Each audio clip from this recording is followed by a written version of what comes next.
جتنی دولت اللہ نے لکھی ہے وہ مل کر رہے گی، وہ ملے گی۔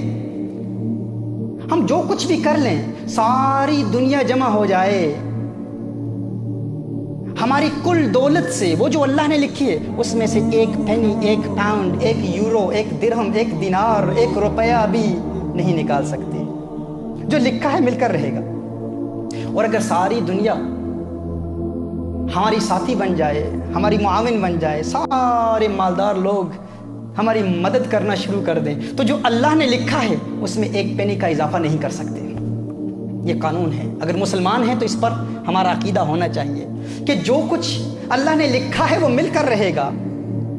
اگر آپ آج غریب ہیں تو مت سمجھیے کہ آپ اس لیے غریب ہیں کیونکہ آپ زندگی میں کوئی ایسا بڑا کام نہیں کر پائے، آپ نااہل تھے اس لیے غریب ہیں۔ نہ، آپ غریب ہیں کیونکہ جتنا آپ کے لیے اللہ نے لکھا ہے وہی ملنا تھا۔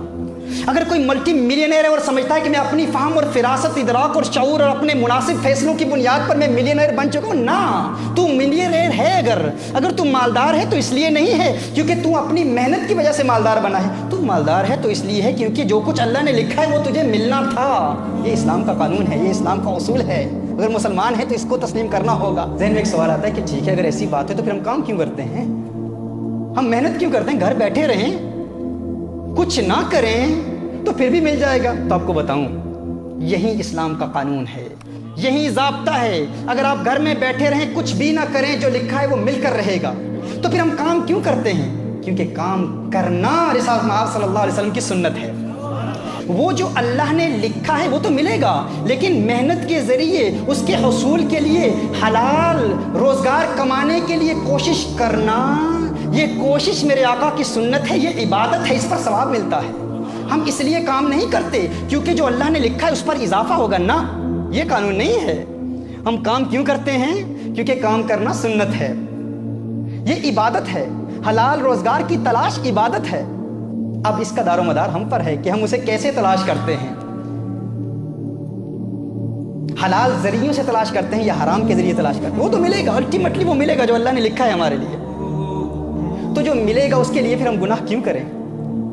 اس کے حصول کے لیے حرام کاروبار میں کیوں ملوث ہوں؟ اللہ عز و جل نے جو لکھا ہے وہ مل کر رہے گا۔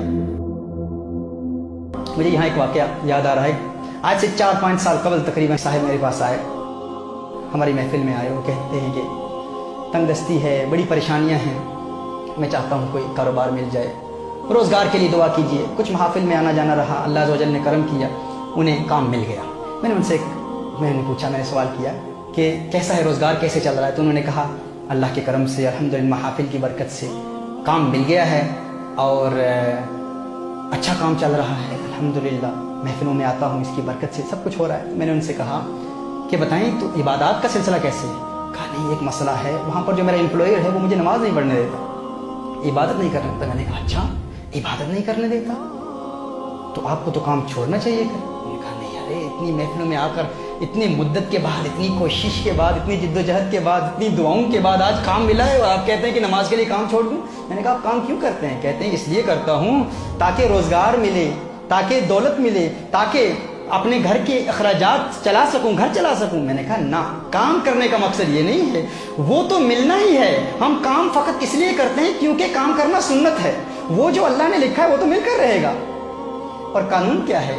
اصول یہ ہے کہ اگر کوئی سنت آپ کو فرض سے محروم کر دے تو آپ اس سنت کو چھوڑ دیں، فرض پر عمل کریں۔ اب کام کرنا سنت ہے، نماز پڑھنا فرض ہے۔ دیکھیے، آپ مثال کے طور پر عصر کی نماز شروع ہوتی ہے 5 to 3 سمجھ لیں مثال کے طور پر،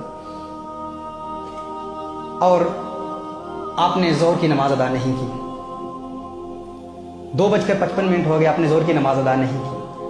اب نفل پڑھنا تو سنت ہے، اب اس وقت اگر آپ نفل پڑھنا شروع کر دیں، نفل عبادت شروع کر دیں، آپ نے فرض ادا نہیں کیے تو وہ نفل عبادت اس وقت کرنا گناہ ہے، کیونکہ وہ سنت آپ کو فرض سے محروم کر رہی ہے، لہذا سنت کو چھوڑیں اور فرض پر عمل کریں۔ میں نے اسے کہا کہ آپ کام اس لیے کر رہے ہیں کیونکہ کام کرنا سنت ہے اور الٹیمیٹلی جو لکھا ہے وہ تو مل کر رہے گا، لیکن یہ کام آپ کو فرض سے محروم کر رہا ہے تو آپ کام کو چھوڑیں، فرض ادا کریں۔